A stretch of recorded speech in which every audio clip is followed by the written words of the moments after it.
ఈ రోజుని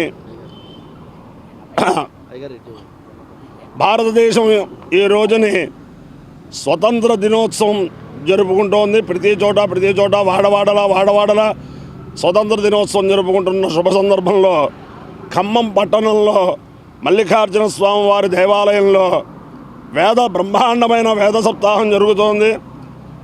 ప్రపంచ శాంతి కోసం ఈ వేద సప్తాహంలో పాల్గొంటున్న వేద పండితులు, అలాగే స్తంభాద్రి పురోహిత సంఘం వారు, ఖమ్మం పట్టణంలో ఉన్న దేశభక్తులు, హిందూ భక్తులు అందరూ కూడా ఈ రోజుని ఈ మల్లికార్జున స్వామి వారి దేవాలయం దగ్గర వైదిక పరంగా జెండా వందన కార్యక్రమం చేసాం.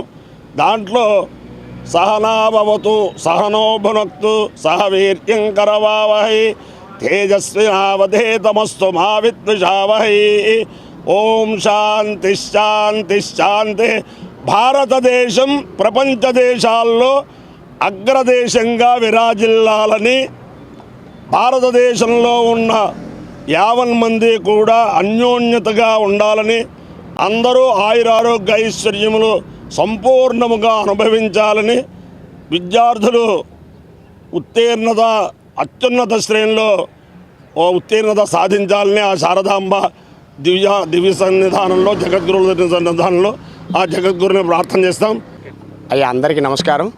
ఈరోజు జరుపుకుంటున్నటువంటి 80వ స్వాతంత్ర దినోత్సవము మా యొక్క స్తంభాద్రి పురోహిత సంఘం తరపున ఈ యొక్క దుర్గామల్లేశ్వర స్వామి దేవాలయంలో వేదస్వస్తి జరుగుతోంది. కాబట్టి ఎప్పుడు అందరూ అన్ని చోట్ల చేస్తారు, కానీ వేదం ఎక్కడైతే విరాజిల్లుతుందో అక్కడ కూడా చేయాలి, వేద పురుషుడు యొక్క అనుగ్రహం కూడా ఉండాలనే ఉద్దేశం చేత ఈ యొక్క దుర్గామల్లేశ్వర స్వామి దేవాలయంలో జరుగుతున్నటువంటి వేదస్వస్తి దగ్గర ఈ జెండావందనాన్ని మేము సమర్పించాము.